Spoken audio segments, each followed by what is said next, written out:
আল্লাহ বলে এই দুনিয়ায় আমি রব্বুল আলামিন আমার বান্দাদের মধ্যে কর্ম আমি আল্লাহ নিজে বন্টন করে থাকি। এটা কোরআনের আয়াত। আল্লাহ বলছে আমি বন্টন করি, আমি বন্টন করি, নাইলে কেউর পক্ষে সম্ভব না। আল্লাহ এই প্রখর রৌদ্রের মধ্যে কেউ কাজ করে, প্রচন্ড আগুনের মধ্যে কেউ কাজ করে। সিমেন্ট ফ্যাক্টরিতে গিয়ে দেখেন, রড ফ্যাক্টরিতে গিয়ে দেখেন। আমি একবার চুন ফ্যাক্টরিতে গেছি, চুন বানায় যে, ওইখানে দেখছি ছাতক সিলেট, এই যে মানুষে পানের লগে চুন খায় যে, এটি আল্লাহু আকবার, আমার কাছে মনে হচ্ছে এটা জাহান্নামের টুকরা। আগুন কাকে বলে? এত তীব্র প্রখর আগুন।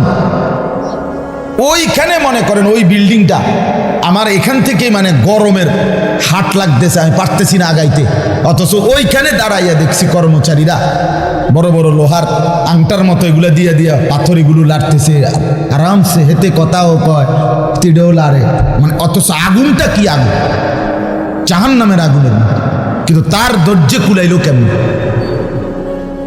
আল্লাহ বলেন এটা আমি বন্টন করি, আমি এই দুনিয়ার কর্ম বন্টন করি, ফলে এই দুনিয়ার এই স্বাভাবিকতা ভারসাম্য টিকে আছে। আমরা আল্লাহর সাথে বেশি তুচ্ছ অবজ্ঞা করছি, আমরা জানি না আমাদের শেষ পরিণতি কি। ওমা কাদারুল্লাহ হাক্কা কদরি, আল্লাহ বলছে বান্দা তোমরা আমাকে যথোপযুক্ত কদর করলা না।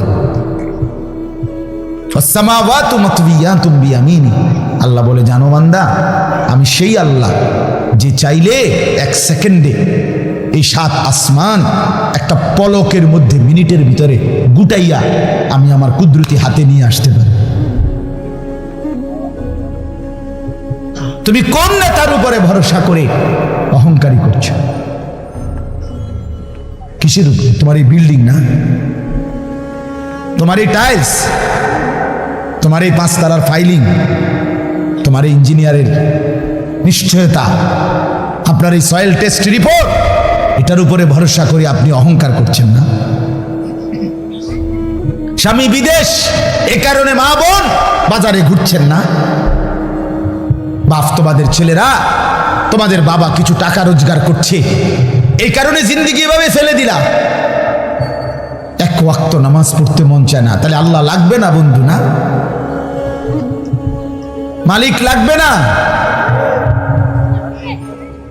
সোজা কথা, অনুভূতি জাগা দরকার দোস্ত, বিবেক জাগা দরকার। বলেন সারা দিনে মোবাইল টিপে জিন্দেগির কি অর্জন হচ্ছে? জীবনটা আমাদেরকে কি পরিমাণ হায়াতের সময় আমাদের নিচ্ছে। আহা যুবক, যদি বুঝতেই হবে বাপ, ও চিরেই বুঝবেন, ও চিরেই বুঝবেন। এই প্রযুক্তি আগে ছিল না, আগামী দিনে থাকবে না। ফেসবুক থাকবে না, ইউটিউব থাকবে, যেহেতু আগে ছিল না, সামনেও থাকবে না। কত প্রযুক্তি তো নাই। ফিতাওয়ালা সেই ক্যাসেট এখন নাই। তখন কি ফিতাওয়ালা ক্যাসেটওয়ালারা ভবিষ্যৎবাণী করছিল যে এটা আর থাকবে না? পাতলা পাতলা যে সিডি, এগুলো তো এখন নাই। তখন কি ওই সিডিওয়ালারা ভবিষ্যৎবাণী করছিল যে এগুলো থাকবে না? এটাও থাকবে। ওয়াখলুকুকুম মা লা তা'লামুন, কুরআনুল কারীমে আছে, আল্লাহ তাআলা বলেন ওয়াল খাইলা ওয়াল বিগালা ওয়াল হামিরা লিতারকাবুহা ওয়া জিনা, আমি আল্লাহ তাআলা গাধা, ঘোড়া, খচ্চর তোমাদের যানবাহনের জন্য দিয়েছি। মজার কথা হলো এরপরে আল্লাহ বলছে এরপরে আমি অচিরেই সামনে আরো অনেক কিছু বানাবো, সৃষ্টি করতে থাকবো যা তোমরা জানো না। মুফাসসিরিনে কেরাম বলে এই কথাটাই প্রমাণ করে কোরআনের যে পৃথিবীর কোনো আধুনিকতাই এখানে শেষ হবে না, এর চাইতে আবার আগে বাড়বে, আরো সামনে। বুঝেন নাই কথাটা? আধুনিকতা এখানে শেষ, এখানে শেষ, বরঞ্চ ইসরাফিলের ফু পর্যন্ত উৎকর্ষ আধুনিকতা বাড়বে, আরো আসবে, আরো আসবে, আরো আসবে। আর কি হইতে পারে, আপনি দেখবেন। আমার তো মনে আছে প্রথম যেদিন আমারে প্রথম 2-4 বার শুনাইছিল যে মোবাইলের মধ্যে ছবি দেখা যায় বিদেশ থেকে কথা কইলে, যিনি কথা কইতেছে, আমি হাসি দিয়ে উড়ে দূর বেটা বেউকুফ বেটা, কি কস না কস। কিন্তু পরে দেখলাম এটা একটা ডায়লবার। এখন তো এটা কোলের বাচ্চাও বোঝে তার আব্বুর ছবি দেখা যাইতেছে বিদেশ থেকে, ঠিক কি না বলে? এটা কি কেউ ভাবছিল তখন? আল্লাহ তাআলা বলেন তাদের জন্য সৃষ্টি করব, অচিরেই করতে থাকব। মুজারের সিগা, যেটা ইস্তেমরার বুঝায়, ধারাবাহিকতা বুঝায়। মা লা তা'লামুন, যা তোমরা জানো না আমি তৈরি করব। ওয়াল্লাহু ইয়ালামু আনতুম লা তা'লামুন, আল্লাহ বলে আমি জানি তোমরা জানো না। তোমরা জানো মানুষের কোনো আবিষ্কার, এটা মানুষের সত্তাগত আবিষ্কার নয়, বরং আল্লাহর ফয়সালা। এই জন্য আল্লাহ তাআলা যাকে দিয়ে যা করাবেন দুনিয়ায় তা আল্লাহই করাচ্ছেন। কসম খোদার, এটাই সত্য।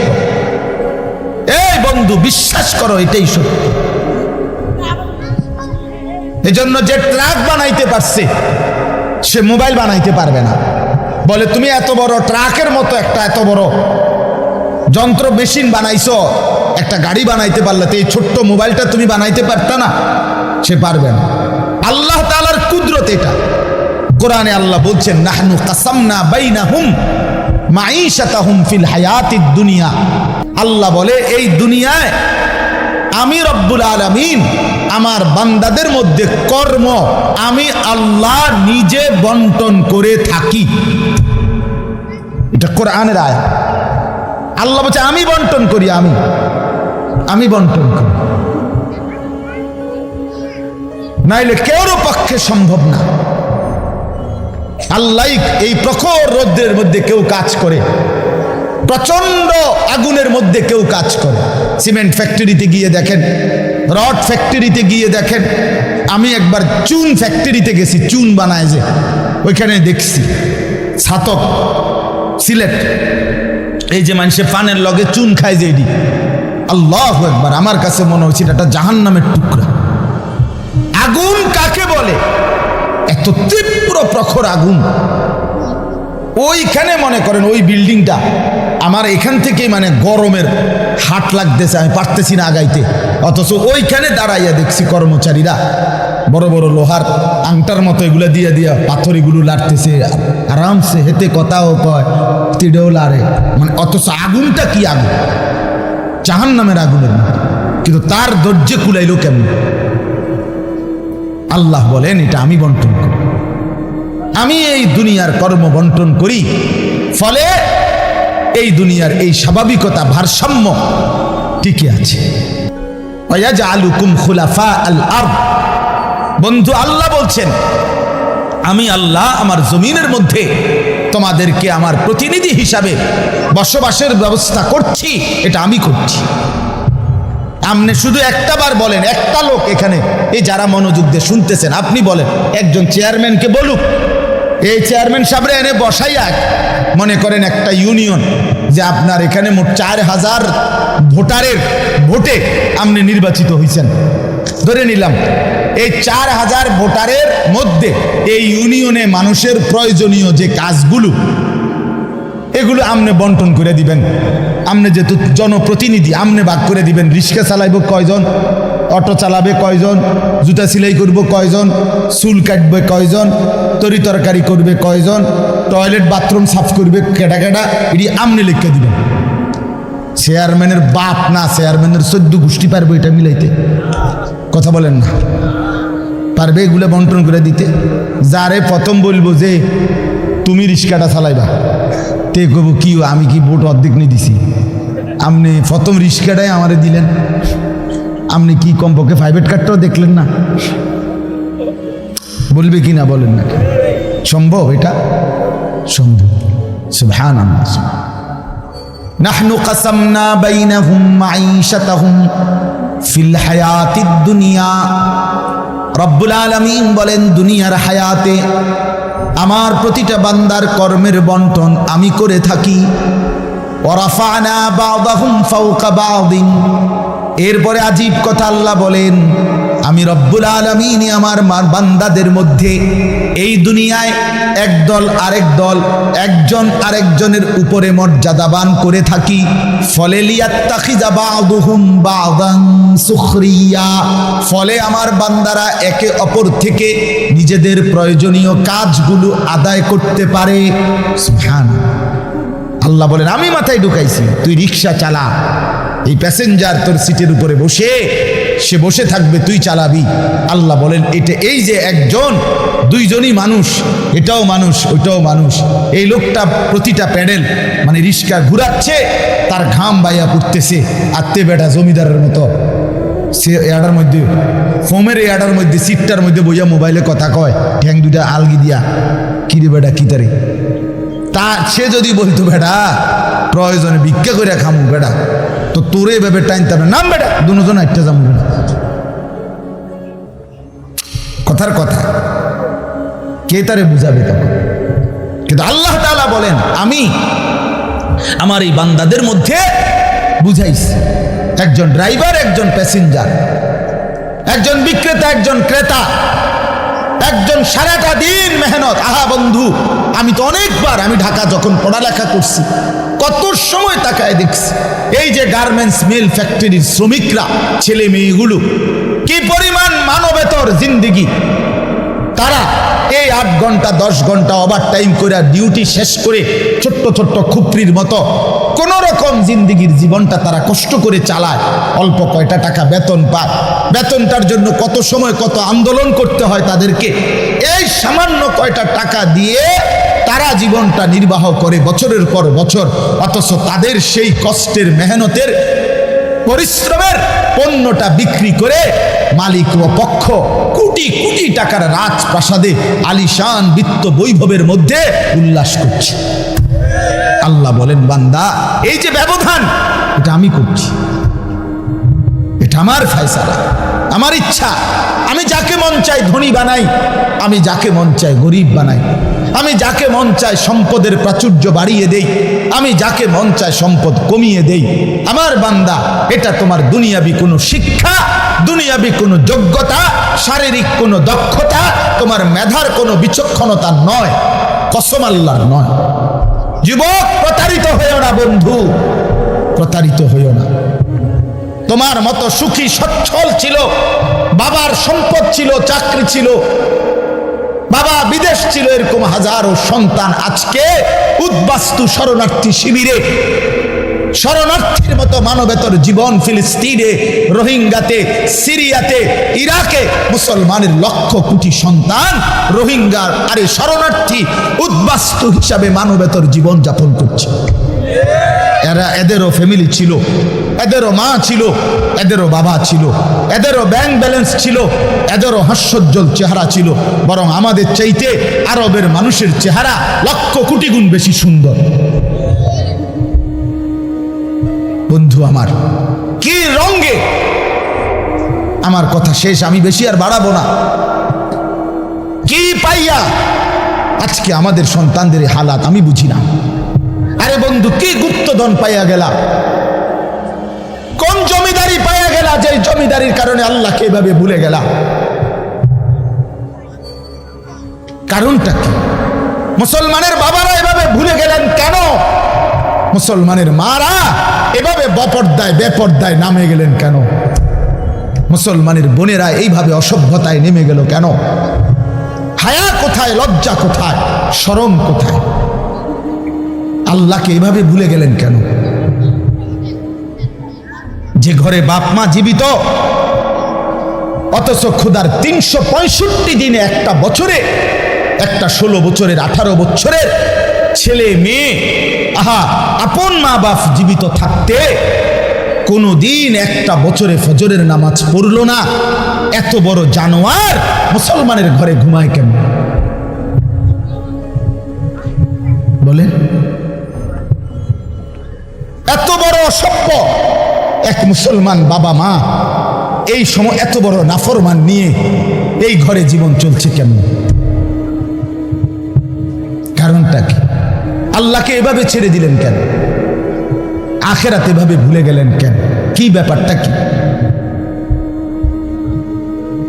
হ্যাঁ, এই পৃথিবীর চারদিকে চতুর্দিকে যদি মুসলমান মজলুম হয়, নির্যাতিত হয়, তা আমরা কি মাটির মধ্যে না, নাকি আমরা চাঁদের দেশে? আমরা মাটিতে থাকি না উপরে থাকি? তো তো এই জন্য যুবক ভাই, নষ্ট হইও না বাপ, নষ্ট হইও না। এই বন্ধুর কথা মনে রাখো, আমরা মূর্খ না। আলহামদুলিল্লাহ, পড়ালেখা আমরাও করছি, জেনারেল লাইনেও পড়ালেখা করছি, মাদ্রাসার লাইনেও পড়ালেখা করছি। শতভাগ আস্থা নিয়েই বলতেছি, বুঝ নিয়েই বলতেছি। আমি কুমিল্লা ভিক্টোরিয়া কলেজ থেকে মাস্টার্স পাস করছি, আলহামদুলিল্লাহ। সরকারি আলিয়া মাদ্রাসা থেকে টাইটেল কামিল পাস করছি, কওমি মাদ্রাসা থেকে দাওরায়ে হাদিস পাস করছি। কাজে বুঝেই কইতেছি, বুঝেই বলতেছি। ইংরেজিও পুরা পড়ছি, আরবিও পুরা পড়ছি। এই জন্য বিজ্ঞান সায়েন্স বিভাগ থেকে দাখিল পাস করছি, এসএসসি। আমি বন্ধু বুঝাইতে চাচ্ছি এই কথাটা, অহংকারের জন্য বা ফুটাঙ্গিরির জন্য না, এই বাস্তবতাটা বুঝানো। এই দুনিয়ার এই সবটা মিলাইয়া আজকে যে কয়জন অভিভাবক আছেন অথবা যে কয়জন যুবক ভাই আছেন, দোস্ত, আমরা আল্লাহর সাথে বেশি বাড়াবাড়ি করছি। আমরা আল্লাহর সাথে বেশি তুচ্ছ অবজ্ঞা করছি। আমরা জানি না আমাদের শেষ পরিণতি কি। ওমা কাদারুল্লাহ হাক্কা কদরি, আল্লাহ বলছে, বান্দা তোমরা আমাকে যথোপযুক্ত কদর করলা না। ওয়াসসামাওয়াতু মাতবিয়াতুম বিয়ামিনি, আল্লাহ বলে, জানো বান্দা, আমি সেই আল্লাহ যে চাইলে এক সেকেন্ডে এই 7 আসমান একটা পলকের মধ্যে, মিনিটের ভিতরে গুটাইয়া আমি আমার কুদরতি হাতে নিয়ে আসতে পারি। তুমি কোন নেতার উপরে ভরসা করে অহংকারী করছো? কিসের উপরে? তোমার এই বিল্ডিং না,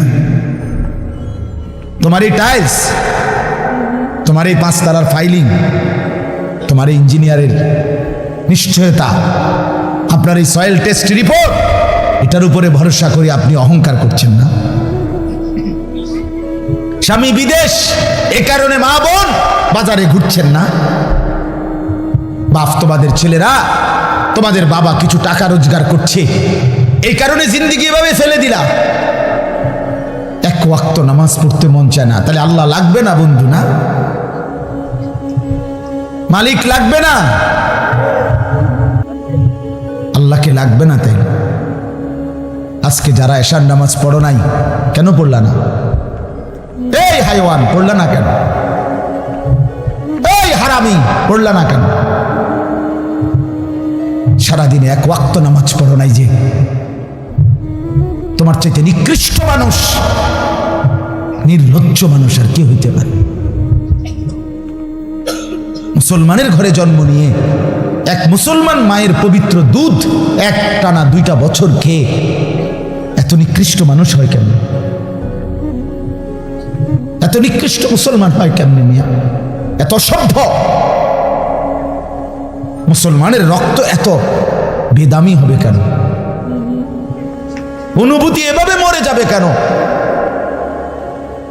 এই জন্য আমি আপনাদের সামনে কোরআনুল কারীমের যে আয়াতটা পড়ছি, সূরা আলে ইমরানের 102 নম্বর আয়াত, আল্লাহ তাআলা বলছেন, ইয়া আইয়ুহাল্লাযীনা আমানুত্তাকুল্লাহা হাক্কা তুকাত, হে ঈমানদারগণ, হে মুসলমানরা, মুমিনরা, তোমরা আমার।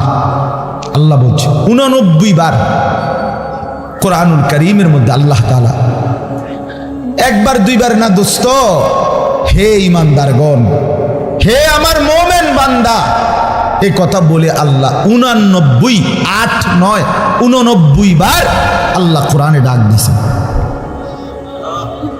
বলছে, তুমি আমার বান্দা, তুমি মুমিন, তোমারে আমি জান্নাত দেব। বান্দা, তোমারে আমি জান্নাত দিতে চাই, বিশ্বাস করো, তোমার জন্যই জান্নাত, কোনো বেঈমানের জন্য জান্নাত না। ঈমানবিহীন কেউ জান্নাতে যাবে না। পৃথিবীর সমস্ত ভালো কাজ যদি কোনো বেঈমান করে তবুও সে জান্নাতি হবে। গোটা পৃথিবীটাও যদি কেউ মালিক হইয়া দান করে দেয়, এত বড় মহানুভব, কিন্তু সে বেঈমান, ঈমান হারা, কালেমা হারা, সে কশ্চিন কালেও পরকালীন মুক্তি পাবে না। ঈমান এইসা সম্পদ, ঈমান এতনা দামি জিনিস, এতটা দামি সম্পদ। ঈমানবিহীন গোটা পৃথিবীর কিছুরই কোনো মূল্য নেই। তো আল্লাহ বলে সেই ঈমান আমি তোমাকে দিয়েছি বান্দা, আমি গ্রহণ করছি। ইয়া আইয়ুহাল্লাযীনা আমানু, হে ঈমানদারগণ। তার মানে তোমার এটা ফরমটা আমি নিছি, তোমার ঈমানদার হিসাবে গ্রহণ করছি, তোমারে মুসলমান বলে নিলাম আমি। এই জন্যই তো ডাক দিলাম, আমার বান্দা ডাক তো তোমাকে দিলাম। হযরত হাসান বসরি রাহমাতুল্লাহি আলাইহি বিশ্ববিখ্যাত তাবেঈ ছিলেন, আলেম ছিলেন, শ্রেষ্ঠ বুজুর্গ ছিলেন হাসান বসরি রাহমাতুল্লাহ। আমরা তাফসিরে পড়ছি, উনি বলতেন যখনই কোরআনের এই আয়াত ইয়া আইয়ুহাল্লাযীনা আমানু এটা শুনবে, তো প্রত্যেকটা মুমিনের উচিত সে কান খাড়া করে সাথে সাথে নড়ে চড়ে বসা, আর হৃদয়ের মধ্যে কথা আনা, আমার মুনিব আমাকে ডাকছেন, এখন হয়তো আমাকে কিছু করতে বলবেন অথবা কিছু নিষেধ ছাড়তে বলবেন, আর আমার উচিত মুনিবের ডাকেই সাড়া দেওয়া। তো আল্লাহ তাআলাও এখানে বলছেন ইয়া আইয়ুহাল্লাযীনা আমানু, হে ঈমানদারগণ, ইত্তাকুল্লাহা হাক্কা তুকাতি, তুমি পূর্ণ হক আদায় করে সামর্থ্যের সবটা দিয়ে, নিজ যোগ্যতার সবটুকু দিয়ে, নিজ সামর্থ্যের সবটা দিয়ে হক আদায় করে তুমি আল্লাহকে ভয় করো, তাকওয়া অর্জন করো। আখিরাত খামখেয়ালি করো না, আল্লাহর হুকুম মানাটাকে খামখেয়ালি করো না, নয়সই মনে করো না, জোরাতালি মনে করো না। হাক্কা তুকাতি, একেবারে হক আদায় করে আল্লাহকে ভয় করো। এই কথাটা যে আল্লাহ কোরআনে বন্ধু কতবার বলছে, বারবার বারবার বারবার। ইয়া আইয়ুহাল্লাযীনা আমানুত্তাকুল্লাহা ওয়া কুলু কাওলান সাদীদা, এই যে আল্লাহ বলছে ইয়া আইয়ুহাল্লাযীনা আমানুত্তাকুল্লাহা ওয়া কুনু মা'আস সাদিকিন, এই যে আল্লাহ বলছে ইয়া আইয়ুহাল্লাযীনা আমানুত্তাকুল্লাহা ওয়াল তানজুর নাফসুম মা কদ্দামাত লিগাদ ওয়াত্তাকুল্লাহ, এই যে আল্লাহ বলছে ইয়া আইয়ুহান নাসুত্তাকু রাব্বাকুম আল্লাযী খালাকাকুম মিন নাফসিন ওয়াহিদা, এই যে আল্লাহ বলছে ইয়া আইয়ুহান নাসুত্তাকু রাব্বাকুম ইন্না জালজালাতাস সাআতি শাইউন আযীম, এই যে আল্লাহ বলছেন বারবার বারবার বারবার। আল্লাহ বলছে হে ঈমানদার মুমিন বান্দা আমার, তুমি অন্যদের মতো না, তুমি হিন্দু না, তুমি বৌদ্ধ না, তুমি ইহুদি না, তুমি খ্রিস্টান না, তুমি নাস্তিক না, তুমি মুরতাদ না, তুমি বেঈমান না, তুমি আমার মুমিন বান্দা, তুমি আমার ঈমানদার বান্দা।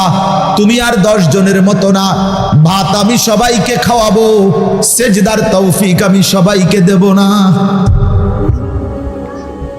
বউ বাচ্চা, স্ত্রী সন্তান, সংসার, বাড়ি গাড়ি, ক্ষমতা, এটা তো আমি আল্লাহ বেঈমানকেও দিচ্ছি, বেশি দিচ্ছি। কিন্তু আল্লাহ বলেন মুমিন তোমাকে আমি জান্নাত দেব, জান্নাত, জান্নাত দেব,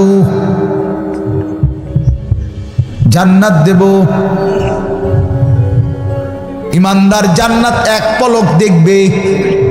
হাদিসের মধ্যে আছে আল্লাহর নবী সাল্লাল্লাহু আলাইহি ওয়াসাল্লাম বলেন পুরাটা হায়াত যেই বান্দা, যেই মুমিন দুঃখ কষ্ট আর যন্ত্রণায় কাটাইছে, কোনোদিন 1 সেকেন্ডের জন্য সুখ পায় নাই, কিন্তু 1 মুহূর্তের জন্য আল্লাহর নাফরমানি করে নাই, খোদার কসম আল্লাহর নবী বলেন বন্ধু হাসরের ময়দানে আল্লাহ তার সেই অনুগত বান্দাকে, হুকুম মাননেওয়ালা মুমিন যে কোনোদিন সুখ পায় নাই, দুনিয়ায় আনন্দ পায় নাই, দুঃখ আর যন্ত্রণা, আমার একজন নিকটাত্মীয় আছে, আমার এই হায়াতে আমার ঘনিষ্ঠ আপনজন আমার এই হায়াতে আমার এই 20-25 বছরের ভিতরে আমি কোনোদিন তার সুখের কথা খুব কমই শুনছি। যখনই শুনছি উনি বিপদেই আছে, কোনো না বড় সড়ো মুসিবতে, একটার পর একটা তার বিপদ লেগেই আছে। বিপদ যেন তারে ছাড়ে না, মুসিবত যেন তার। আমি তার জন্য নিজে উমরা করছি, কত সময় কত দোয়া আমার সেই আপনজনের জন্য আমি করি, কিন্তু আমার কাছে মনে হয় আমার মালিকের ফয়সালা এটা যে মুসিবত তাকে ছাড়ে না, বিপদ তাকে ছাড়ে না। আল্লাহর নবী সাল্লাল্লাহু আলাইহি ওয়াসাল্লাম বলেন, এই প্রচন্ড মুসিবতের ভিতরেও আমার হুকুমটা মেনে যে আখিরাতে গেল, আল্লাহ তাআলা ফেরেশতাকে বলবে আমার এই বান্দাকে জান্নাতের চারদিকটা একবার ঘুরাইয়া জান্নাতের দরজা বরাবর একটু দাঁড় করাইয়া আবার নিয়ে আসো। কসম আল্লাহর, এটা হাদিস। ওই জীবনভর দুঃখ কষ্টে আল্লাহর হুকুম মেনে গেছে সেই লোকটাকে চারদিকে ঘুরাইয়া জান্নাতের দরজার কাছে 1 মিনিটের জন্য ফেরেশতা দাঁড় করাবে। জান্নাতের একটা মিষ্টি বাতাস 1 সেকেন্ডের জন্য তার কলিজাটার মধ্যে এসে লাগবে ভিতর থেকে। এইবার লোকটাকে আল্লাহ রসুল বলেন, আল্লাহর সামনে যখন আনা হবে আল্লাহ তাআলা জিজ্ঞেস করবে, আমার বান্দা জীবনটা বুঝি দুঃখ আর কষ্টেই কাটাইছো না? কসম আল্লাহর হাদিসে আছে, ওই বান্দা বলবে, মাওলা বলেন কি মাওলা, জীবনের দুঃখ কি জিনিস আমি তো কখনোই দেখিনি। আল্লাহর কসম, রসুল বলছে মুমিন ওই 1 সেকেন্ডের জান্নাতের বাতাস তার 70 বছরের দুঃখ ভুলায় দেয়, মুসিবত ভুলায়। এজন্য বন্ধু চালাক মনে করেন না, সিটার বাটপার যারা, হ্যাঁ আমনে চালাক আমরা বেকুব, জি না, আমরা ভাত খাইয়া বড় হয়েছি, আমি বন ফানি চা দিয়া ভিজাইয়া খাইয়া বড় হয়েছি না। যুবক তোমরা যারা নামাজ পড়ো না আর সারাদিন নারীর ছবি আর নর্তকীর নাচ গান আর এই ফালতু জিন্দিগি, সমবয়সীদের সাথে আড্ডার মাস্তানি আর এই সদর বদর, তুমি চালাক বেটা। হ্যাঁ আমি বেওকুফ, কেন বেওকুফ হবো আমি? তুমি যা খাইয়া বড় হইছ আমি তো তা খাইয়েই বড় হইছি। এই মাটি আলো বাতাসে যদি তুমি বড় হও তো আমি কি মাটির তলে বড় হইছি? বুঝবো না কেন? বুঝি না কেন? কি বেশি বুঝ জ্বালাইছো তুমি? আপনারা যারা সুদ খান, ঘুষ খান, হারাম খান, আপনাদের যাদের অবৈধ উপার্জন, আপনাদের যাদের স্ত্রী বেপর্দা, আপনাদের যাদের মেয়ে বেপর্দা, আপনাদের যাদের ঘরে রঙিন টেলিভিশনে নাচ গান নর্তকীর ছবি সারা বছরের পর বছর চলে, আপনারা মোটেই চালাক না, আপনারা বেওকুফ, আপনাদের ফ্যামিলিও বেওকুফ। মিয়া আহাম্মক, মিয়া আপনি ধরা খাইছেন, মিয়া হেরে গেছেন, মিয়া হেরে গেছেন, জীবনের কাছে হেরে গেছেন, আখিরাতের সামনে হেরে গেছেন, কবরের সামনে হেরে গেছেন। আপনি সামান্য দুনিয়ার লেগা, অথচ এই দুনিয়া নেককাররাও ভোগ করে কিনা বলেন না কেন? নামাজ চললে ফাঙ্গাস মাছের যে স্বাদ, বেনামাজিরও এই স্বাদ। বেনামাজি যেটারে টাইলস কয়, নামাজি এটারে টাইলস কয়, এতে কোনো মাটি কয় না। তাহলে আপনি আহামরি কি দুনিয়া ভোগ করলেন বলেন? কি জন্য আখিরাত ছেড়ে দিলেন? আল্লাহ আমাদেরকে বুঝার তৌফিক দান করে। অতএব বাপ, আমার কথা একটু শক্ত, পরে মনে মনে কইবেন যে এরকম 2-1 থায়ে হুজুরদের মধ্যে কিছু থাকি, কি করবে? কিছু শক্ত হুজুর থাকতেই পারে না, বেজাল্লা হুজুর ধরেন না, আমি এই কিছু বাকি আমি দিল জাগাইতে চাই।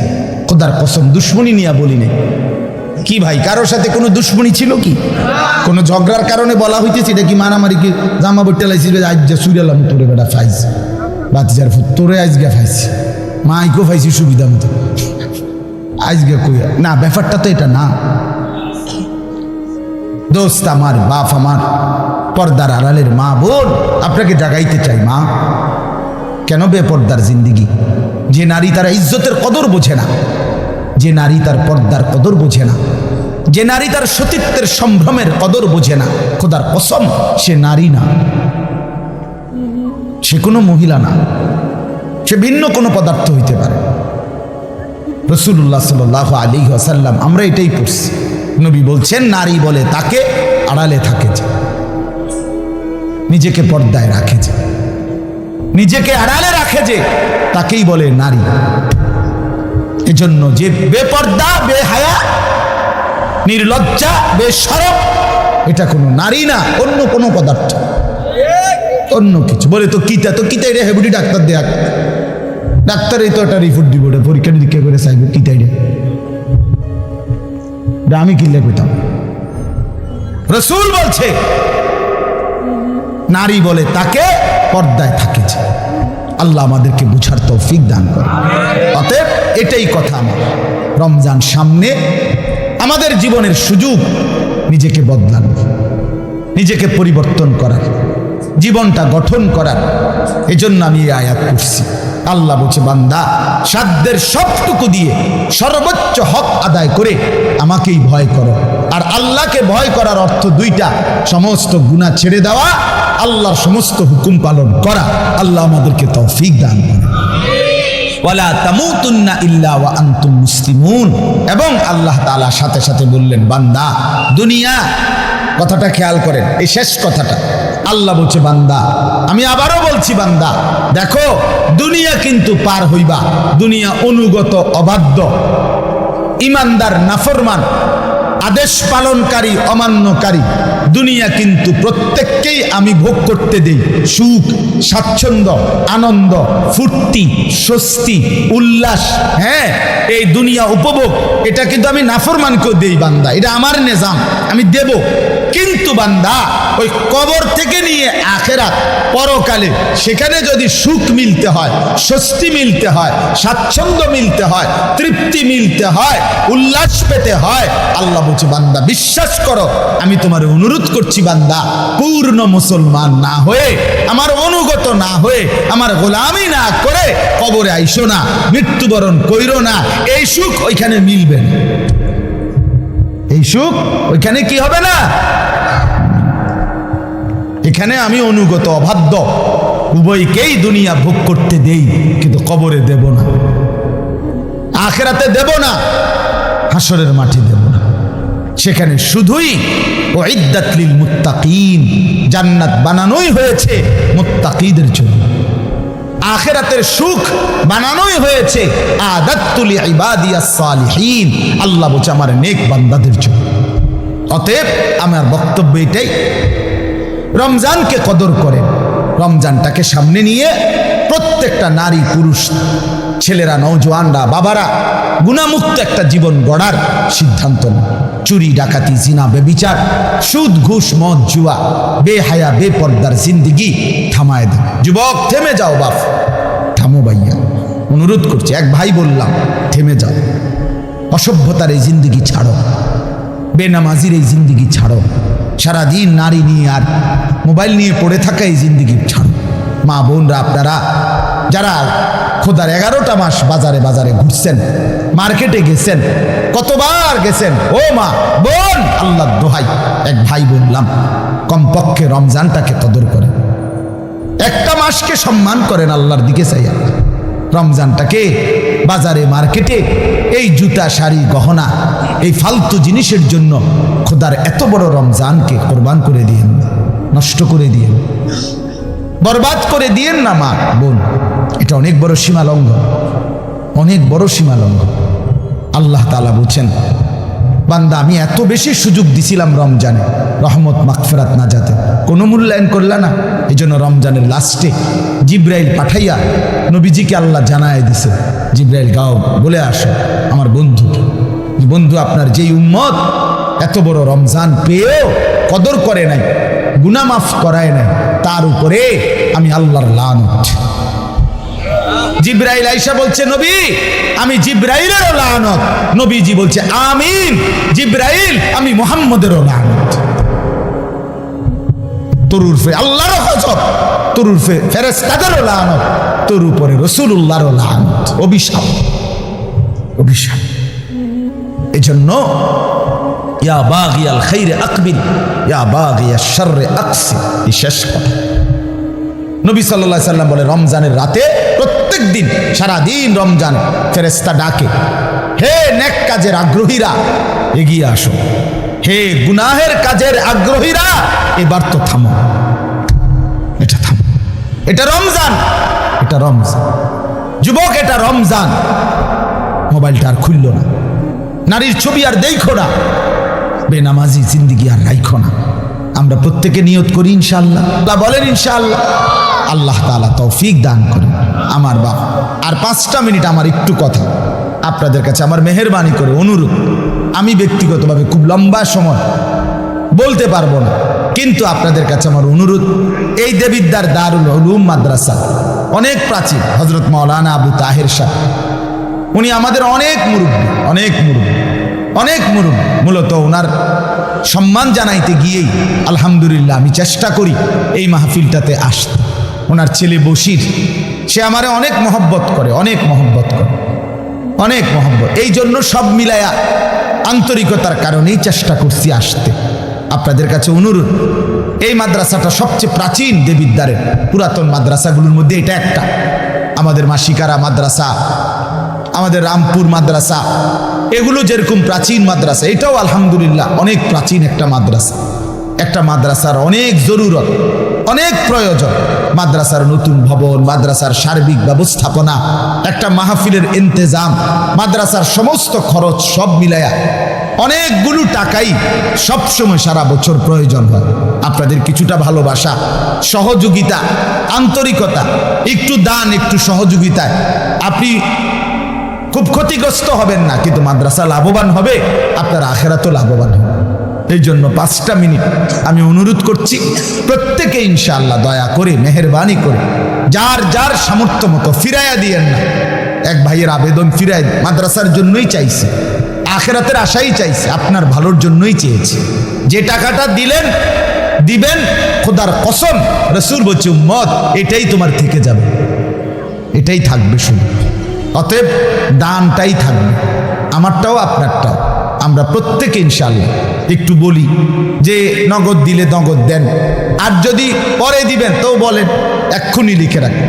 আপনারা দিলেও 5 মিনিট, না দিলেও 5 মিনিট, এই 5-6 মিনিটের ভিতরে আমি আর বাড়াবো না, বলেন ইনশাআল্লাহ। আলহাজ মোশাররফ হোসেন ভূঁইয়া সাহেব 5,000 টাকা, আল্লাহ কবুল করেন মাশাআল্লাহ। ওই যে চাচা কি নাম, শহীদুল্লাহ মাস্টার সাহেব 2,000 টাকা, শহীদুর রহমান মাস্টার সাহেব মাশাআল্লাহ, চাচা যান দিবেন 2,000 টাকা, আল্লাহ কবুল। আরো বলেন ভাই কিছু, ভাই কি নাম চাচা, সেলিম ভাই 1,000 টাকা, আল্লাহ কবুল করেন মাশাআল্লাহ। বলেন একটু হিম্মত করেন, দেরি করায়েন না।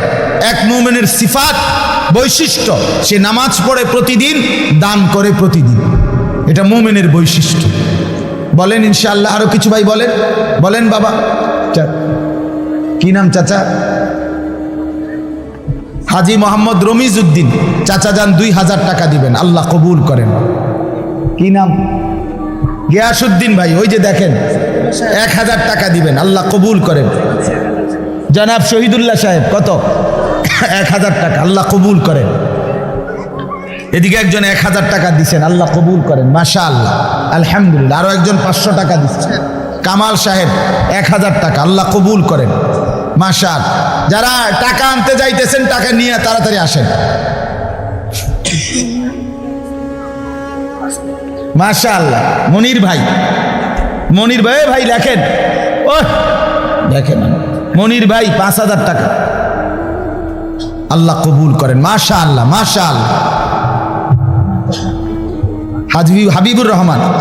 হাবিবুর রহমান চাচা দান দিচ্ছেন 500 টাকা, আল্লাহ কবুল করেন। আর কেউ দেন, নওজোয়ান ভাই তোমরাও দাও, ভাই 100 টাকাই দাও, 200 টাকাই দাও, 1,000 টাকাই দাও, 500 টাকাই দাও, নিজের ভালোর জন্য দাও। দান করলে ইবাদতের তৌফিক হয়, দান করলে নিজের ভিতরে আমলের জজবা আসে, আখিরাতের প্রেরণা আসে। আল্লাহ তৌফিক দান করেন। শিপন ভাই 1,000 টাকা, আল্লাহ কবুল করেন মাশাআল্লাহ। আর কেউ বলেন ইনশাআল্লাহ, একটু জলদি বলেন। রবিউল ভাই 1000 টাকা, আল্লাহ কবুল করেন। হ্যাঁ, নাইম ভাই 2000 টাকা দিবেন, আল্লাহ কবুল করেন। মাশাআল্লাহ। আরো একজন দিছেন 500 টাকা। মাশাআল্লাহ, আল্লাহ আপনি বরকত দান করে। এই তো হইছে, অনেক দিছেন আপনারা। বলেন ইনশাআল্লাহ। আরেকটু বলেন, আরেকটু বলেন, বলেন ইনশাআল্লাহ। আও বাবা আও।